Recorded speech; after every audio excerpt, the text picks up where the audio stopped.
in Bodyslam.net fans. We are finally debuting a new podcast, new show for you guys here every single Friday. Welcome to Tour of Japan. My name is Max Dinenberg. I am joined, as always, by Blackhawk, and we have been discussing this show for close to a month now, and here we are on the live airways of Bodyslam.net. Blackhawk, we are here.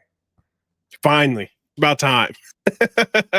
We are here. If you're not familiar with Blackhawk and myself, we have been doing the AW post shows for the last couple of months, and we have been DMing each other. Really funny. Like, we just kept DMing each other about Japanese wrestling since we've met each other here at Bodyslam. And Blackhawk idea was like, let's just, instead of just keep DMing each other about Japanese wrestling, let's do a show and let's talk about it, because it's a huge part of the pro wrestling scene. It really changed wrestling for me when I started watching Japanese wrestling, and I am very passionate about it. Blackhawk, I think you can say the same. So this show, I'm trying to look if we already have. Yeah, I see it. I'm just making sure we didn't have our first comment. But if you want to comment, guys, leave your thoughts down in the comments. We'll answer everything you guys say in the chat.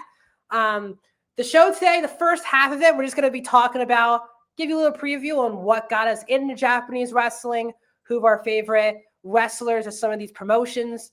As we have already someone on Twitch, Moxley 22 Talk, my guy. That's my homie, big homie Mox. We are so back, says Moxley. We are. I mean, we're yes, here. Sir. That's great. Keep leaving your comments. We're going to definitely talk to you guys as much as we can. And if you guys keep us here as long as you want, keep commenting. But we're going to talk about our love of Japanese wrestling, what got us into Japanese wrestling. Then we'll move into some news in all of the companies, some big shows coming up, especially for Noah and New Japan. So we're going to break down those companies and other, again, on this show every single Friday, we will be talking about Stardom, New Japan, Noah, as well as Marigold. So if you're one of those people who watches those companies on a religious basis and you've been waiting for a mainstream pro wrestling YouTube site to cover for you guys on a weekly basis, that's why we're here, right, Blackhawk? That's right. It's exactly right. So, because it's funny when New Japan is such a big company, even when it was in its prime in the mid 2010s, there still wasn't many major news outlets covering it on a daily or weekly basis in this type of format. So, I think a lot of people who love these companies want to see companies like Bodyslam talking about it, and that is why we're here. So, I think, Blackhawk, let's just get into our love of Japanese wrestling before we get into some news and notes and some results from the other shows. So, Blackhawk, what was the first Japanese wrestling match? What company was it? What got you hooked on a Japanese pro wrestling? My first one was Pro Wrestling Noah. Oh, I believe it was one of their Star Destination shows. Mm-hmm. Would have been last year, maybe February. I'd have to look it up what the exact show was. But it was Kaito Kitayama facing Gabe Kidd was the main event. And I had seen some stuff from Gabe Kidd. I was very excited about that. I hadn't really watched much Noah. I got Wrestle Universe to watch Noah and watch that whole event and absolutely fell in love with Noah. Yeah. Just the assortment of wrestlers that they had even at the time, and the roster has changed since I started watching it. Super Crazy was on there, former ECW wrestler, a WWE wrestler. Ninja Mac was featured on that show, and it was just like a lot of guys. It was watching it blew me away. From it was completely different from the weekly WWE stuff that I had been watching. And so it was a refreshing thing to see, especially because WWE at that point was still a little wishy-washy. Last year they didn't really hit their stride till Mania, post-Mania. And so I was still looking for, it was a little disappointing for me. Wasn't really enjoying it that much. And so my eyes were opened when I watched Noah. And shortly after that, I believe Marigold had started. And so I picked up on Marigold from, day one. Not necessarily day one, but, first couple months, and really, really enjoyed the product so far. And that was like my first introduction to you say Joshi wrestling. I'm never sure on pronunciations of I've always heard it as Joshi, but I could be wrong. Joshi. Okay, well, we'll go with Joshi. But that was my introduction to that as well. I'd heard of Stardom and New Japan, obviously, but never really kind of watched. And so I was very, very excited when I watched these and really enjoyed it, and have kept up with them ever since then. I watch every event I can. Sometimes, like Noah's doing the N1 right now, and they're putting out 3-hour shows like 4 times a week, and it gets it gets rough. But I try to get as much in as I can. And so it's, in my opinion, I enjoy this much, much more than the current American product outside of AEW. AEW can just throw a good show in there out of nowhere. Especially their pay-per-views. But as far as week to week goes, Noah has been very consistently good, and Marigold has also been very consistently good. So I have zero qualms, zero disappointments by it. Yeah, I'm happy we didn't discuss this off air. I love hearing your entry into Japanese wrestling, because I think ours are very different. So I originally started wrestling, I would say watching wrestling like 2009, late 2009, but it took me around till like 2013, I would say, when I started watching Japanese wrestling. I was a WWE only guy. And then I realized, like, out of the blue, I think one night, like 2010, I was like, what is a TNA, another company that's on US television, on like TV? I was like, is this like forbidden for me to watch it? And that's how I kind of fell in love with a lot of guys. But, TNA went downhill, and then I was only watching every week. But then when around the time like NXT started really getting going, a lot of those guys came from Ring of Honor. I went to start watching Ring of Honor, and I would say like 2012, 2013. And then when a lot of the New Japan guys would do a lot of combined shows with Ring of Honor, I was like, oh my God, these guys are really top level. So I would say, yeah, so I've been watching Japanese wrestling for like 12 years now. Really, New Japan will always be my number one. It's what really got me super, super into pro wrestling. I think the sports entertainment stuff was very US based. And I was like, this is really pro wrestling. Guys are kicking out of one and jawing at each other, and they're slapping really hard. And it felt like, to me, it was the first time wrestling was treated as a sport. As someone who loves movies and sports, I think that's why I love pro wrestling so much. It combines the best of movies, entertainment, and sports. But I was always thinking to myself, it would be really cool if a company would take the sport, or a company would take pro wrestling seriously. And in that way, from like a booking perspective. And New Japan with the G1, and it felt like a sport where it was so unpredictable, and there were tallies, and and there are so many guys now that are in WWE or in AEW, and none of these people have seen them wrestle outside of the United States. Yeah. And but if you still talk to all these wrestlers, if they have not been to Japan or wrestled in Japan, they all say that it is their number one goal, is to wrestle in Japan. If it's at Korakuen Hall, if it's at the Tokyo Dome, wherever it is in Japan, people think that it's their top goal. It's a big determination, for example, why Mercedes Moné went to New Japan first before going to AEW. She wanted to wrestle in all of the famous Japanese arenas, cut her teeth and wrestle a lot of those type of people before making the jump back to the US. So that's like an example. But Bullet Club's my thing. If you're familiar with me, I'm a big Bullet Club guy. I know the mythology. I was there from day one. So I take pride in that group a lot, but there's so many people. And then Stardom happened too, I would say like 2015, 2016. I watched Stardom, really love Stardom as well. I think Mayu Iwatani, we're going to talk about her probably every week on this pod, but she's probably the best female wrestler in the world. And so and I love watching wrestle on a consistent basis. But Noah, we're in an interesting spot, Blackhawk 2, with the state of Japanese wrestling. I think that's what we should probably talk about next is, now Noah has this relationship with WWE. Yep. Obviously, we know New Japan and Stardom have their partnership with AEW. It's such an interesting format because, when I started watching, or I was to say 10 years ago, these were the number one alternate wrestling companies in the world. Like these were the top non-WWE companies. And now they're just not even in like the top 3 or 4 for a lot of people anymore. It's like it's taken a big hit probably since AEW started, where now it's such a big alternative and the pricing of the wrestlers have gone up such to a high degree. Some of these companies can't compete in the big free agent markets. What do you think stands out to you, Black Hawk, about the state of Japanese wrestling at the moment?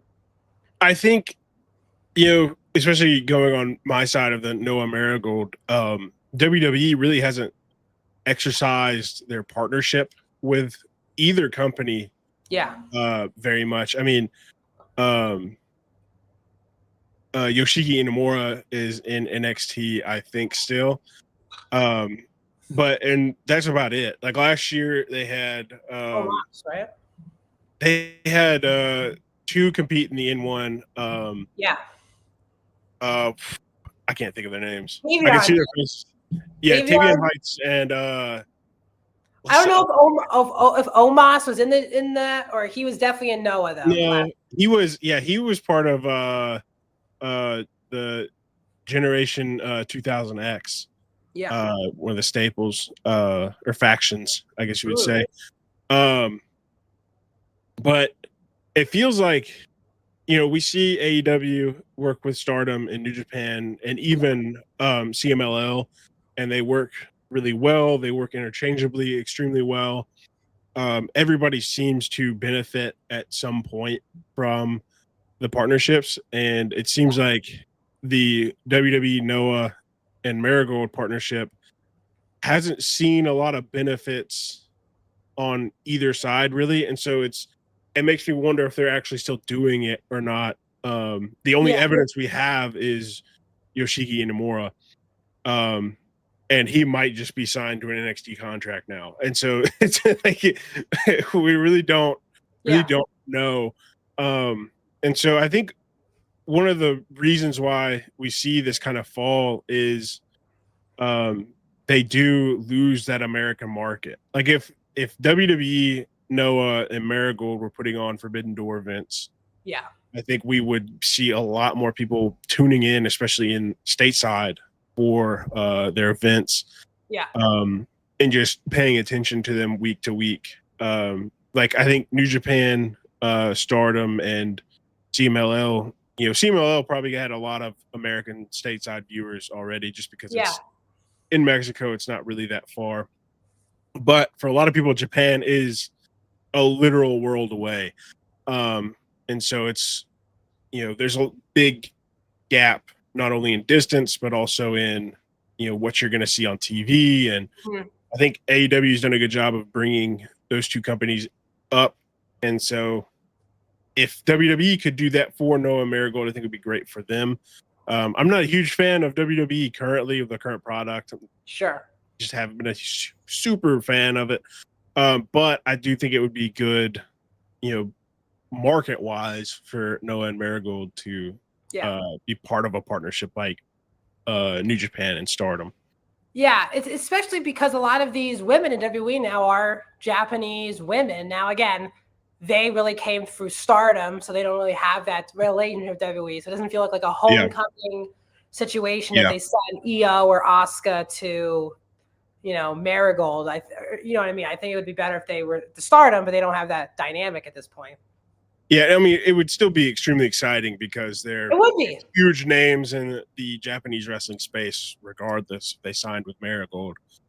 I think it also helps yeah. wrestlers. It's a very different type of reps. And, NXT is there for reps for a lot of people from the main roster who get called down. But I think you're getting reps with inexperienced people when you go to NXT. I think going to Marigold or Noah for these guys, you can get real experience in that situation. Again, don't worry, we're not going to talk about WWE the whole time. This is a Japanese wrestling. We always have to, because it is a big part of what's happening now with Japanese wrestling now, where it really was the cornerstone of pro wrestling when I started watching it. It was like, if you weren't watching Japanese wrestling, you were not a true pro wrestling fan. And that has just not been the case for probably 5 years now, probably since COVID. COVID really hurt Japanese wrestling. These companies really struggled during COVID.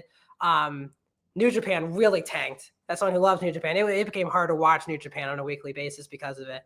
And I think everyone's trying to slowly recover from that. But it's going to be a very interesting, year. We talk about New Japan has done Forbidden Doors with AEW, but again, a lot of those shows have been very AEW centric shows.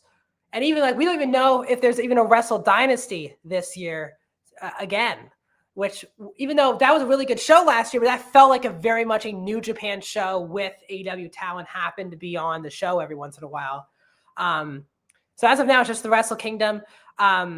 We are, again, I'm very excited to be talking Japanese wrestling. I did it. Everyone thought I was insane for how much I watched Japanese wrestling. For someone who never talked about it publicly, it was like I was watching New Japan and be like, I'm going to talk about this with someone the next day. It was like no one else was watching New Japan, but in my life, I mean. But if you look online, I was like, I feel like I'm finally seeing people the only Japanese shows I'd usually watch live. I don't know if you stayed up live for any Japanese shows, but the shows that I stay up live for are the Wrestle Kingdom shows. I always want to be live because there's always such twists, returns, and I don't want to wake up and by accidentally click on my phone and see I think it happened. I overslept one year and I woke up. I was like, I didn't forget it was Wrestle Kingdom. And then Mercedes Moné was her debut. I was like, of course, the one time I oversleep for my alarm for Wrestle Kingdom, Mercedes makes her debut. But I do love Wrestle Kingdom. It feels like it's like a Japanese wrestling fan's version of WrestleMania. I always when I stay up, I'm usually very energized and I have the WrestleMania feel to it. Are there any similar experiences, Blackhawk, for you with any of these companies in the past or no? I did at one point try to wake up and do live react content to Noah shows. But that was very quickly thrown in the bin because 2 a.m., 1 a.m., I could not. You're waking up at 2 a.m. to watch the show. I was I was going to sleep, then waking up at 1 a.m., getting my computer and everything set up, and then at 2 a.m. I'm watching the show like a zombie, trying to do live reactions to it. Crazy. I was like, this is awful. Yeah. Watching the content back next day after I took a nap, and I was like, I gotta stop doing this. I get it if you do it once or twice a year, but you were trying to do that every single 3 or 4 times a week, watching Noah live. Yeah, I think if I could successfully fix my sleep schedule to do it, I could 100% do it. But I could never get myself to really just set my sleep schedule to that. Especially with working, you got 2 jobs, so it's I can't just, they start at different times. I've got to be somewhere at some time. I wish I could. I wish I had the freedom to. I would 100%. Or the brain or the body power to do that. Yeah. I just don't have it. I tried to stay up both nights. Oh, I did stay up both nights this past year for Wrestle Kingdom and Wrestle. I didn't sleep until after Wrestle Dynasty ended, and I was cooked. I was and it's Ricochet and Zack Sabre. I was like, this is what I've been waiting for. And then I was like, I just have to lay in bed for this match. I was so tired. I was but that's the beauty of it. I do love it. Before we keep going about some general topics, Moxley22 said thoughts on Tanahashi's knees. Well, shredded beef. guess what? It is. I think maybe this month we can maybe get in some more jabs, as they say on Tana. But guess what? We're going to be heading down the last now 3 months of this guy, or 2 months really, of this guy's career. And I've seen his prime in New Japan. The guy is the Sting of WCW, like what Sting meant to WCW, Tana really means to New Japan. But I was surprised. He did very good in that Forbidden Door ladder match. I thought did his thing. He did his thing. He didn't do too much, right? Yeah. But he did his thing. What are your you have thoughts on Tanahashi's knees, Blackhawk? I do love Tanahashi. I've gone back and watched a lot of Tanahashi matches just because like the only exposure to Tanahashi I've had is over the last year or so. Yeah. And so I've only really seen him with bad knees. Yeah. And so I did go back and watch. And it is it's hard not to say that it's funny to watch, but it is a little funny. You get late in the match and he's just like dead legging everywhere. Always he dead legs on the top rope. Yeah. Yeah, he's just dead legging everywhere. And you're just like, brother, you like it almost hurts to watch a little bit. You're like, all right, I love you, man, but you've gotta like I'm glad we're on this retirement tour because if you were to like postpone this, I don't know. It's like he needs to be on stem cells like as soon as he gets done with his in-ring career. But I'm honestly so happy that he is like actually like showing up and doing things on his retirement tour. He's working every show. He's literally working every show, and I'm very proud of Tanahashi for that. I don't know him personally, but I'm very proud of him for like saying this is my last go around. I'm gonna make it matter. And so their knees are bad. Tanahashi good. Yeah, knees are bad. The guy is a legend. His match with Gabe a month or two ago, I think it was 2 months ago, was really good. Like the student becoming the master. You could tell he's knocking off a lot of people's dream matches. He's wrestling so many different guys. Yeah. And it's gonna be interesting who he'll. I think he's had close to 100 matches this year. He's had a lot of matches. As someone who watches me every week, it blows my mind. He's in, and not just matches. He's probably had one of the most singles matches in New Japan. This like even on this tour right now, where it's all tag matches, he is the rare guy still having singles matches on the tour. So I think at the end of the G1, he was at like 90. So yeah. And then Moxley also said, I hope Wrestle Dynasty is booked a little bit better. Not that it was bad. It needed development. It didn't. It really, other than I'll try to leave this up. Other than the Gabe Kidd and the Kenny Omega match, there was really no story from an AEW versus New Japan. Ricochet showed up on one Japanese show, beat up Sabre, got the title match. It wasn't like there was like a pent up story. I think another problem is like AEW on their programming just didn't build storylines on AEW's show. I think that's been like the big problem when you combine these two shows, Blackhawk, is that when you're doing a Forbidden Door, it's so tough to get these people. Again, it's, as you said, across the globe. It's really tough to build storylines with people from Japan and in the States. Yeah. When both companies are doing shows every single week for the most part. And I think at some point they're going to crack the code on maybe all these matches feeling like big deal storylines. I think injuries for both companies were bad, especially this year. Really bad. Like they kind of just had to go with what they had at this point and kind of just put matches randomly together. And yeah, you're right. Him and Yao just had 4 matches on one show. They did 4 matches on one show on late last week. And I could not believe they went 4 matches. I was like, Yano too. Why is he going that many matches? What are we doing? What are we doing? But to continue our talk about the general look of Japanese wrestling, I think it's also important to talk about people's awareness of it, for one, but also how people can watch it. Because, we're in an age where we're in a streaming world. Yes. And most of these companies use basically apps, streaming services. Stardom and New Japan use like the same technical company, like New Japan World, Stardom. I think it's even called Stardom World. It looks the exact same as New Japan World. Again, you're way more the Noah Marigold guy than I am, so I know you know how they get their coverage. But I think it's been always, now it's becoming a bigger problem because, you know, I think it's not, yeah, I think it's like $10 a month, $9.99 for New Japan. It's a lot for people to pay for if you like wrestling. It's a lot because if you're just the main two companies, right? You need to have Netflix, you need to have Max, you need to have cable so you can watch USA and CW. You need to have it for TNT and TBS. You need, there's Peacock for NXT pay-per-views.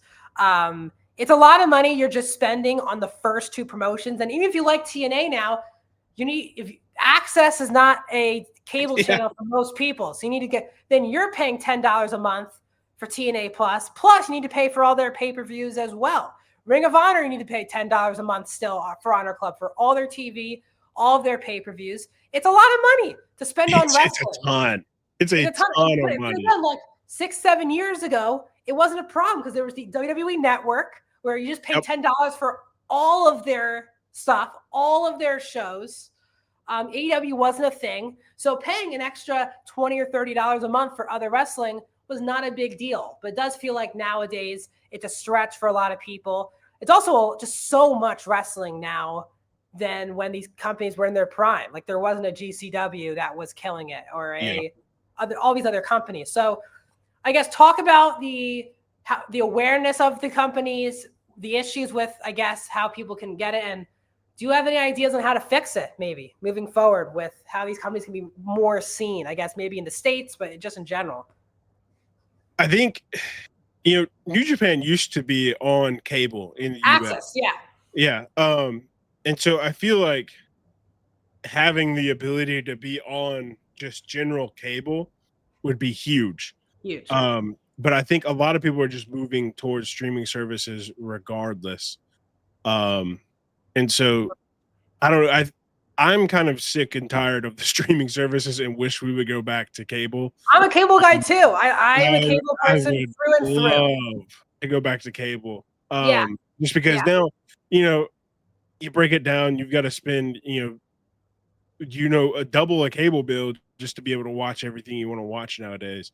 It's crazy. And it used to be, you just turn on DirecTV or Dish or whatever you had, and it was all there for you, and you could record whatever you wanted. But I think one of the big things that these companies are going to have to do, especially to push into the American market, is really market themselves not to Americans, but for Americans, if that makes sense. Like WWE is marketed to Americans. It's marketed to the American public. These companies have Americans, as they call them, foreigners, but they are non-Japanese people in all these companies. And so they have the tools to be able to market their stuff to the foreign audiences, and it just doesn't seem like they're doing it. Like Noah has their own global or whatever Twitter page, which is all in English. But you also can't buy merchandise. Like that's one big thing for me is like I can't buy anything direct from Noah. I have to go through, if I want anything, I have to go through Pro Wrestling Teach, which is great website. I'm not knocking that. You gotta show me the tools now, Blackhawk. But on some of these companies. Yeah. So, but yeah, Pro Wrestling Tees has a lot of stuff. We even have shirts on Pro Wrestling Tees. That's right. But they don't have like all the stuff that Noah is doing. Noah's put out some really cool shirts and some really cool merch that I would love to have, and I would 100% buy, but I can't buy it because they don't internationally ship. They only accept the Japanese yen. Oh, that's crazy. So, I didn't know that. Yeah, and so Marigold is the same way. I can't, as a big fat white man, walk around with women wrestlers on my shirt and like feel good about myself. But I would do things. I would like buy merch from Marigold if it was just like a logo shirt or something like that. But it's not a good look for me to be walking around, with women in wrestling gear on my shirt, Yeah. looking the way I do. So, but I would, like, one thing that they could do is open that up for the support, um, because it's free advertisement. You get somebody to buy your shirt and they wear it in a different country, that's free advertisement in that country. Yeah. And so it is a little frustrating that I can't, own some of the Pro Wrestling Noah merch that I would love to have. You just have to go to Japan and get it, and I have not been able to afford to go to Japan and get it. That's right. And so I think there's a little bit of like just expansion, just tiny expansions that they can make. Noah runs a lot of their programs with English commentary. Marigold runs, I think, about half of theirs with English commentary. And so, like, they're already doing that, which is fine. You don't have to have weekly, English commentary. That's tough. But yeah, that's really tough. It barely does it at this point. Yeah. And I think that's also a big thing is, having other commentary in other languages, because you Yes. might not get the promos. That's fine. That's whatever. You can find a translation later. But Yeah. I think that, having the other languages in commentary, and why WWE has become such a global thing, is because they have, commentary in almost every language that has, a TV service Yeah. that can access WWE. And so, not to say they need to copy WWE, but there are a couple of things they can follow the model of WWE that has made them successful globally to, be able to market themselves a little bit better to the American audiences, and maybe get some more viewers on this side of the world, especially since, we always can't always be up live for the program. Yeah. Getting people on the back end watching it is incredibly important. Yeah. I think, again, like, I think some of these companies are like, we need American commentators in our building. I think at this point, you got to be so desperate enough where if Americans have to pre-record it, like, it's what it is. Like, I think, like, even like, Ring of Honor pre-records their commentary. They're an American-based company with commentators they could fly out every week. They just pre-record it. I do like New Japan does now have weekly commentary for basically all of their shows. When they're on a tour like this, they don't really do that because they don't televise all of these shows. And Masa, I think you can get some stuff on the some Stardom stuff on the New Japan Token Shop. I think you can as well. And New Japan stuff is available also on Pro Wrestling Tees. You can get all the monthly on Pro Wrestling Tees. But I agree with you. I think but all these companies do need to, like, we're not in the era now where these are the top companies opposing WWE. Like, there is major competition, not just there, but look, Rev Pro has blown up in the UK. Progress in the UK is doing very well. WXW in Germany. So again, like, all these companies are blowing up, but again, none of them have that reach. And the name recognition as some of these some of these Japanese wrestling companies, like New Japan and Stardom in particular, have been around for so long, and so many of the wrestlers, right, come from there. They have such a name recognition. So yeah, OTT as well. Moxley bringing it up. You're right too. Like, there's so many companies that are getting big. Someone is going to get a big break and get not just an American reach, because, like, as I said, Access TV for New Japan was huge because I had New Japan World, but I would love having Jim Ross and Josh Barnett calling Okada Kenny Omega matches. I was like, this is really incredible. It really, because they got JR and Josh Barnett, it really legitimized the company at the time. And Access TV does that now with New Japan, but they're very old matches they post now after TNA episodes. So I think these companies do need deals. And I do think the people running these companies need to open their pockets at this point. If you really want to come back to where we were 5 or 6 years ago, where these were the talk of the town outside of WWE, I'm not saying these companies can touch AEW. It's just, you need, sometimes everyone always just thinks there's two companies. You know what I mean? There's room for a lot more of these companies to be up here. And they have such good relationships Jay White almost was going on until Jay White almost got Jay White almost got JR. That's JR. Everyone forgets JR was like the New Japan #1 announcer for the American for like 4 years, I think 4 or 5 years. He was really good for New Japan. Because I like Walker Stewart's really good right now. Very young guy. Yeah. He does announcing for I know he does Stardom in New Japan, but I know he does things for so many. He does a lot of other things too. I've seen him talk about on Twitter. Yeah, he's doing a great job. So I think when I watched wrestling in the mid 2000s, it was hard not to know on a casual level what was going on, or not what was going on, the names of the wrestlers in the other companies. Do you know what I mean? Like AJ Styles left TNA. I remember that as a TNA guy, I was like, that was such a big deal. But he went to New Japan, took over for Finn Balor. That was a huge deal when AJ Styles is running. That legitimizes these companies need a big break like that.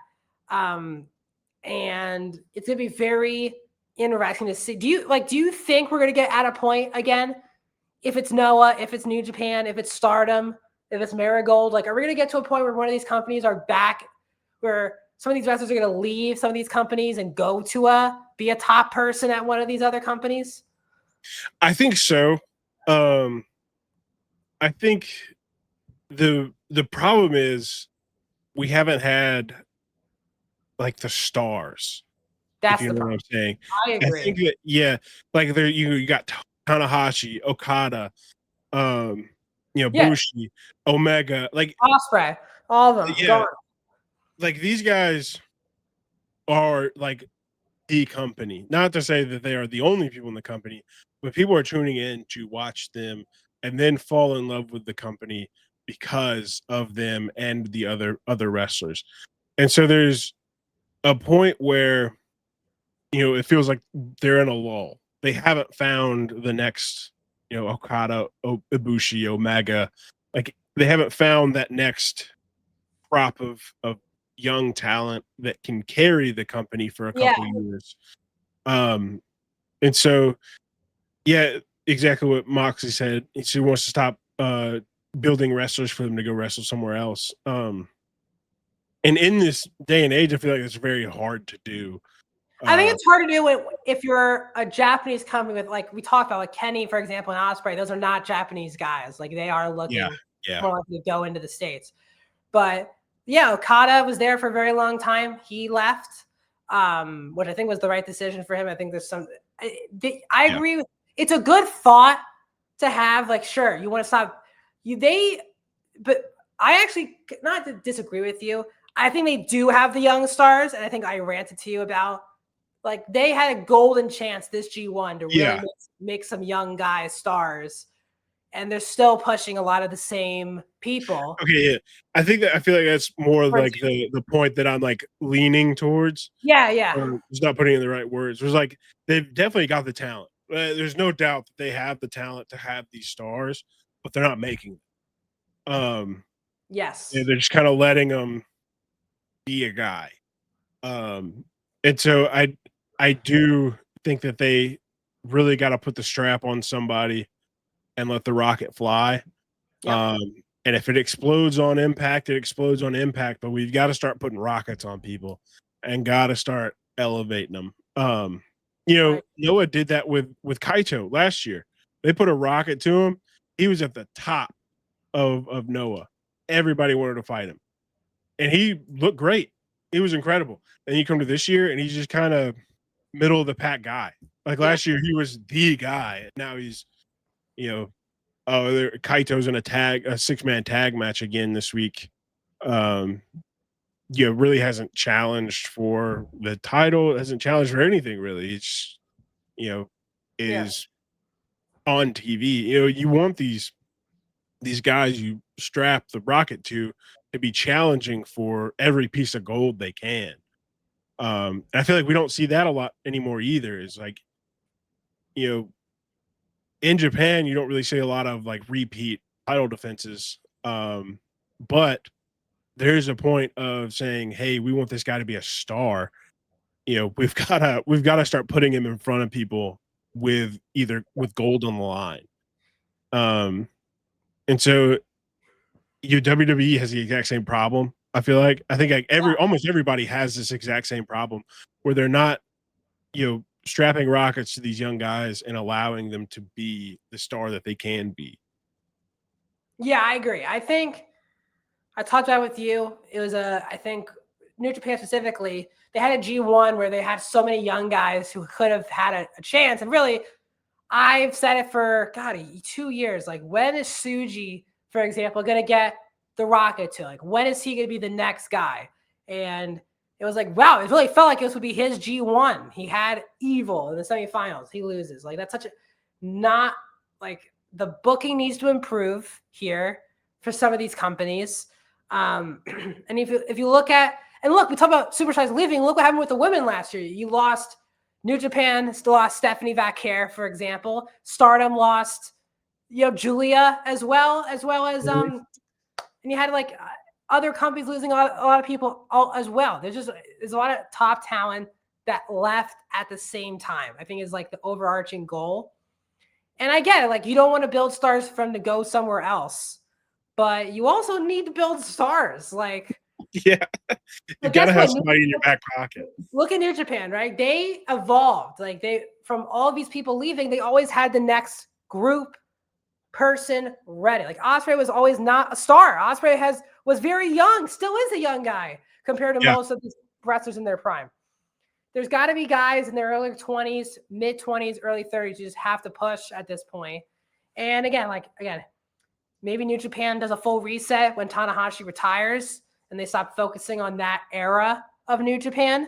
And maybe Tanahashi becomes more of a focus in the booking because Gato is leading the booking, for example. Who knows? I find it to be a shame, if I'm being honest. That's why I love wanting to do the show, because I love Japanese wrestling and I watch New Japan religiously. It's a shame that the fan bases are not as strong as they were, I would say, 5 or 6 years ago, where it was a really strong fan base and people were focusing on each of the things. And now people only realize this when they go to WWE or AEW. Oh, that's the guy from Japan or whatever. It's a guy from Japan. Who knows if they can wrestle or not, but they're from Japan. Yeah. I agree with you. They've been doing a nice job with Fujita since he joined Team DK. But again, he's also in a tag team with Robbie Eagles right now in New Japan. So if I'm not mistaken, he has a tag title match like soon. Not on Destruction, but on the tour with him and Robbie Eagles. He's another guy, very young guy. He does a lot of the junior heavyweight stuff. I also think that limits a lot of the young guys. New Japan makes them junior heavyweights until they're like 30 and doesn't want them to bulk up. Like, it took Drilla Maloney so long now to be a heavyweight wrestler in New Japan. There's a lot of frustrating things. So we got like 15 minutes. I just wanted to start our podcast talking about the general, not to make it, trust me, we're far from a depressing podcast. Our point of this conversation, I think, is the fact that I do agree.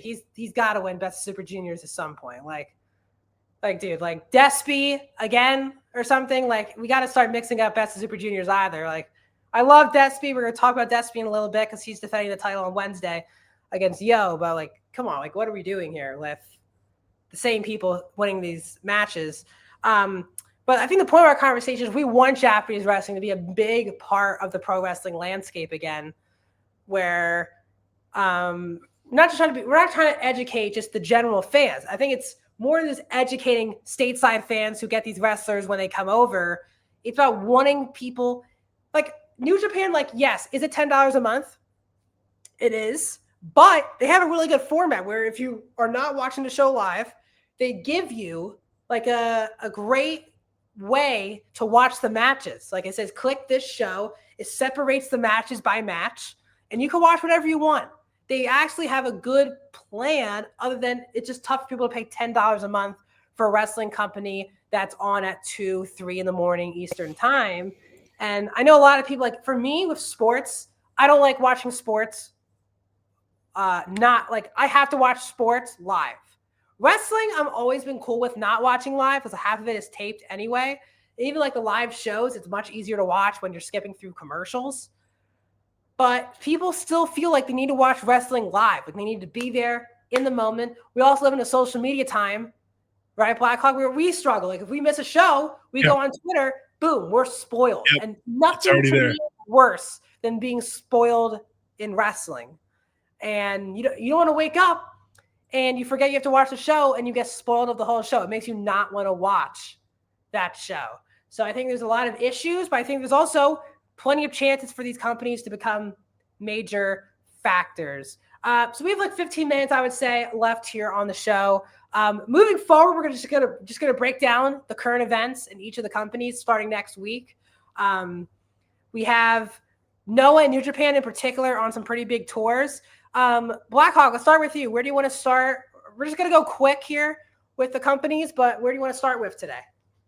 Let's see. Noah has an event Saturday, continuing the N1 Victory Tour, and Sunday has N1 Victory Tour, and then Tuesday our time is the finale.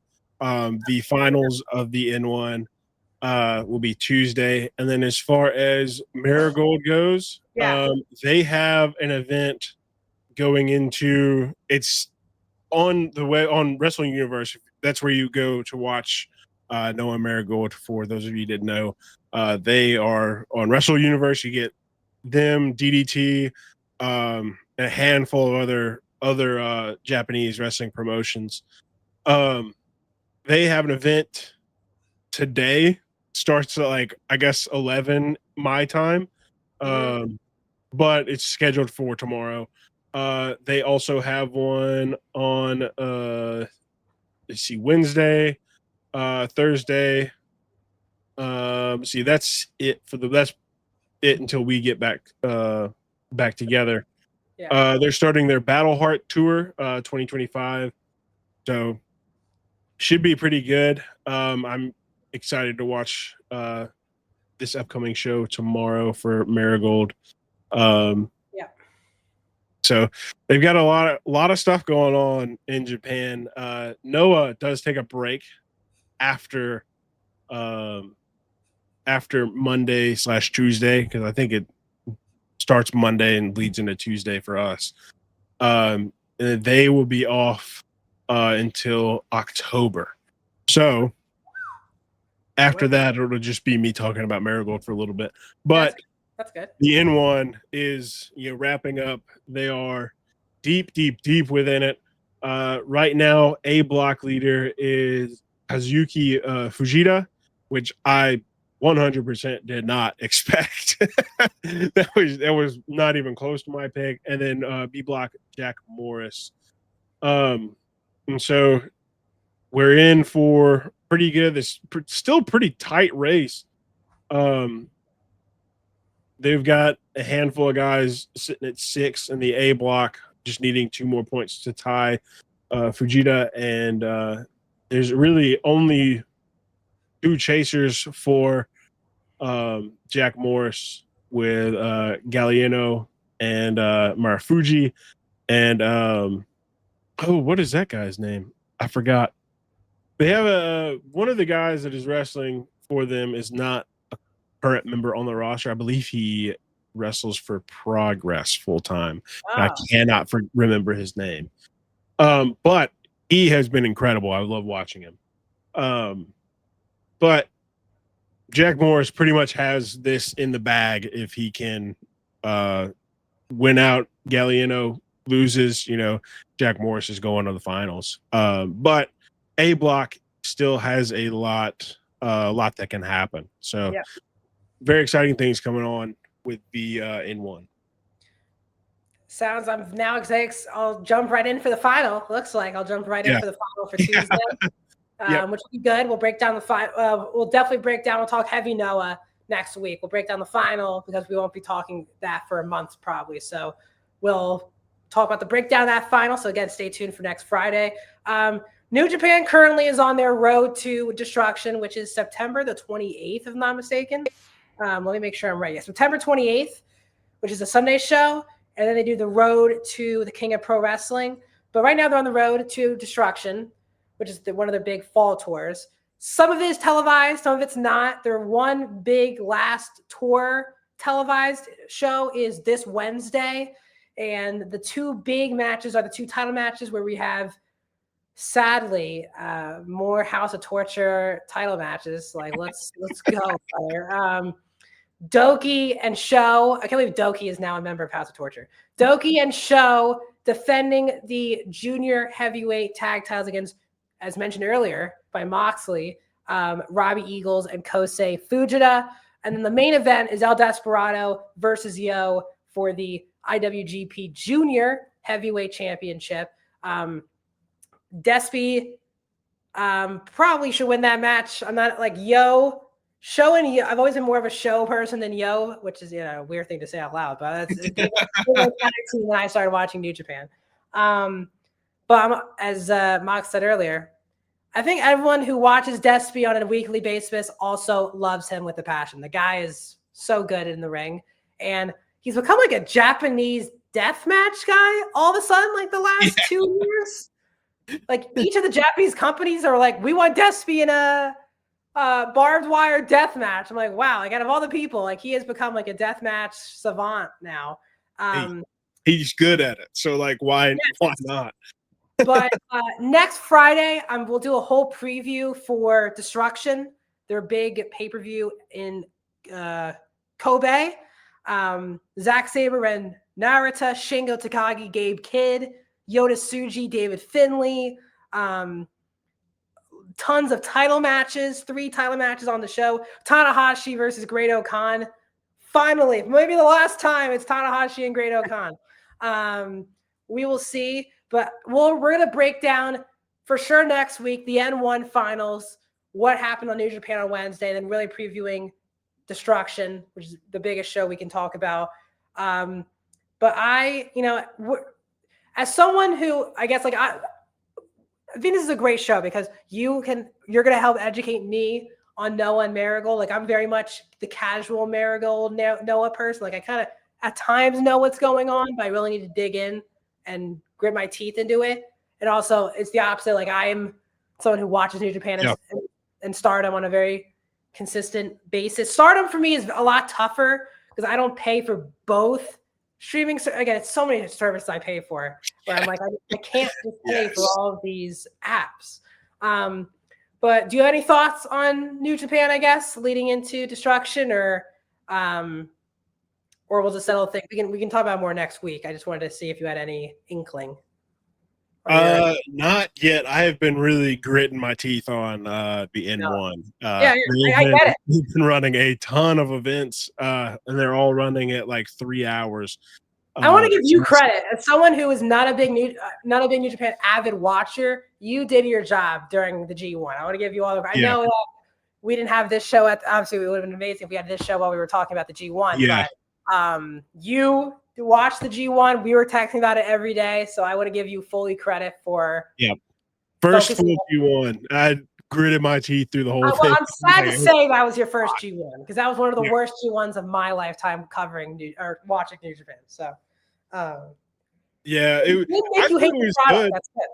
I thought it was good. Like I'm very much a positive watcher. I am not watching for I'm just enjoying that it's on. I don't really care about backstage drama. I don't really care about politics, whatever. I'm just enjoying the match in the ring, and if the match in the ring is halfway decent, I'm gonna have a good time. If we're not getting like stinkers left and right, there was one real stinker out of the G1. What was it? The Evil. They had that 1 minute match. Oh yeah. Oh God, who was that again? Yeah, you're right. I forgot. That was a real stinker. Everything else, I was like, all right. It's tough for me to get mad about it because like I watched New Japan. If you watch the G1 like we did, these guys do wrestle every single night. Because if they're not wrestling a singles match, they're wrestling a straight up 2-on-2 tag match. And it's so much wrestling. I get that every G1 match can't be 15, 20 minutes a match. Exactly. No. Yeah. They would die at the end. But 1 minute. The problem is the shenanigans is the problem. Yeah. House of Torture I've never seen New Japan is so good at factions. But this one faction, I think, really is damaging the brand. Like, I'm not joking. It's 80% of the roster. It's really damaging the shows. Like, people are not enjoying it because these guys are being booked. Evil and Takeshita, I gotta be honest, like, I enjoyed it. Takeshita has been on again. We've talked about it in our AW breakdowns. He's had an amazing 2025. True. Another guy, by the way, under contract for DDT and for New Japan as well. I wanted Evil to win the not Evil. Jesus, I really didn't want Evil to win the G1. Can you imagine if I said that? I really wanted Tsuji to win the G1. Yes. So badly. So badly. I was like, this is it. He has Evil. What a draw. It's not Finley. It's not Takeshita. No one wants House of Torture in AEW. Okay. We suffer. If you're a Japanese wrestler like us, we suffer through House of Torture. That does not need to be shown on a global scale. Okay. It does not. Tony Khan clearly also in the reports doesn't care for Evil's work, which I don't blame him at this point in his career. I was a huge Evil guy when I started watching New Japan. Him and Sonata were a great tag team, but Sonata has now gone so boring. He went from Bullet Club, and then 2 months later, he's in House of Torture. Like, what are we doing? And then now Evil. I can go on rants every show about House of Torture. And the fact that you bring up put House of Torture on AEW, Moxley, I hope you're not being serious. Because I put him with the Death Riders. No.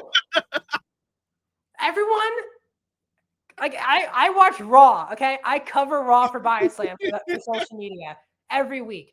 I am so sick and tired of the DQ main events. Can you imagine if House of Tortures and 4 matches on Dynamite? Every one of those matches is going to have freaking interference and shenanigans. Dick Togo is going to be in the ring, and everyone's not going to know what to do with themselves. Don Paulie is just in the crowd, just ready to run out at any moment. Yeah. I've been pushing for this for 2 years. No one needs House of Death Riders, House of Torture. How about we don't do that? Okay, because Moxley couldn't even carry Naito at Forbidden Door when I went to the show last year, and another guy. I was the biggest Naito fan. Like, he was my favorite Japanese wrestler. I was like, this is the guy.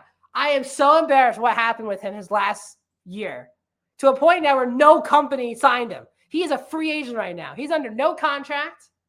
It has gone so bad. Moxley couldn't carry him. Now you want Moxley to wrestle Evil or something? Like, I don't need, like... Yeah, it's just going to be Bloodline rules. Oh my god! If Moxley versus Evil is just going to be AEW's Bloodline rules. There's like 15 guys in House of Torture now. Yeah, and like nobody likes the Death Riders, so they're just going to be stuck with their guys. Freaking Fale, Chase Owens, Doki, Sonata, all in the last 2 months. Like, we just don't. The last thing we need is more people. Okay. And it's really funny that no one knew who booked. No one knew, and honestly, the mainstream media didn't care who was booking New Japan until Evil won the semifinals of the G1. And then Gato was the most tweeted about person in pro wrestling because he booked Evil in the G1 Climax final. And everyone's like, who? Gato actually books the show? Oh my God. No, a Bloodline rules, blood and guts match. Again, this is not exciting to anyone. So Moxley, tell me this: if you're still in the chat, was this G1 one of your favorites? If Evil got to the final, was this one of your favorite G1s? Because it had to be if this is what you want. Because I'll tell you this: as someone who does not like, and again, I like so many people in House of Torture. Ren Narita, love Ren Narita, needs to be a big star for them. He's wrestling Zack Sabre Jr. for the world title at Destruction. But like, Ren Narita's good. You like Jack Perry was House of Torture last year. Yep. I'm on their Wikipedia page right now because I want to see how many members they have. They're sitting at 10 right now with only one former member of Jack Perry. Are they counting? It was in my top 5. Are you crazy? Are you crazy? This is in your top 5 G1s. Like, let's like the only matches that I think are like classic New Japan G1s I thought was Takeshita and ZSJ. Those are like felt like a G1 classic match, but like I think it hurt Gabe wasn't in the G1 either. That him being hurt kind of killed a lot of momentum of the tournament. But yeah, weirdly this year, both the G1 and the N1 had two big front runners go out first night for the injury. You say front runner, but reports were that Gabe wasn't even supposed to be in the semifinals. Well, I would say fan front runners. Oh, yeah, for sure. Yeah. Like I don't know what they were planning with Ozawa for the N1, but Ozawa has been a very big piece of Noah since he came back to the company, and then he busted his leg. So no idea when he's coming back. Mox, if you're gonna keep talking about New Japan, this will be a really fun podcast. This is all I do. I never see people chat with me and have like Blackhawk and I having conversations about New Japan. Now we have another person adding on. Big shout out to Mox. I can't believe we're well over 500 people are watching a Japanese talk show a Japanese pro wrestling talk show in episode 1. Pretty cool, gotta say. Yeah. Like, we were not expecting, I don't think, this many people tuning in. So just want to say we really appreciate that we're closing on 600 people watching us right now across Twitter, Twitch, Facebook, YouTube. Just want to thank everyone. This was just a taste of Tour of Japan, because moving forward, we're going to be in the grit, or how do you say that? We're going to be grinding. We're going to be grinding, watching all things Japanese pro wrestling. We're going to break down the big shows, the big moves. If wrestlers from WWE and AEW leave, go to these companies, we'll break it down. If people from these companies leave to go to the States, we'll also break it down. Like, I think there's a lot of fun ways we can talk about these companies, not just show to show, but big picture, looking at where the wrestlers, the companies, all of that stand. So this is just a taste. I'll promote some stuff for tomorrow, but Blackhawk, tell the people where they can find you. You can find me on all social platforms at Blackhawk Walker, down there under my nameplate. TikTok, Instagram, Facebook, YouTube, Twitch. We're live on my Twitch right now as well. But if you haven't subscribed to the Bodyslam Twitch or YouTube, make sure to go do that as well. But yeah, I think the show's going to be great. I've enjoyed this first episode. So have I. And so I'm looking forward to breaking down the week to week and hopefully getting some more people interested in Japanese wrestling. One thing I do hope that we can snag in the future is maybe an interview or two. So that would be amazing. That would be pretty sick. I will probably try to work on that soon. Awesome. Just trying to snag an interview for us, shooting some DMs that probably won't get answered. But shoot him to shoot him. Yeah, you gotta shoot it. You gotta shoot it when you can. Right. But yeah, I'm very excited about this show. We've been talking about it since All In. I think All In. And so I'm very excited that we're finally now sitting down and doing it. Yeah, this is great. We've been talking about it for a while. We got it done. So yeah, we'll be back again, guys. Before I close out on this, I'll just say you can find me on Twitter at DinenbergMax, right? You can see it there. If you follow Bodyslam, please follow us on all socials: Twitter, Twitch, YouTube, Facebook, but really also TikTok as well. I do basically a lot of social media coverage for all the big shows. So Raw, NXT, Dynamite, Collision, SmackDown. I do highs and lows for all of those shows. Has been picking up some good steam on Twitter now this week. I'm literally, once we get off the air here, I have to watch SmackDown so I can do my highs and lows for usually a pretty unwatchable show, but the card's pretty fine for tonight. So we'll see if we can get through SmackDown. We got. Tomorrow is a big day. It is All Out. It is WrestlePalooza. Bodyslam is going to be all over. So first of all, subscribe to Bodyslam's Patreon. If you want to help make everyone at Bodyslam work for Bodyslam full time, the best way to do it, subscribe to Patreon, because Corey Hayes is doing some absolutely amazing scoops Corey. now for Bodyslam. And trust me, he's going to have a lot of information for you guys behind the scenes for both All Out and for WrestlePalooza.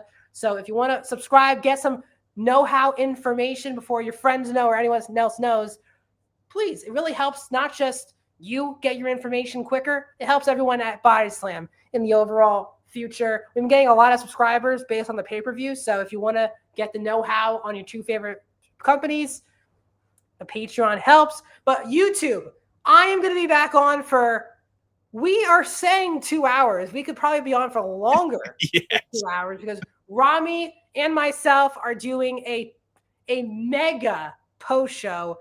We're going to be reviewing All Out and WrestlePalooza. We're going to break down every match on both shows.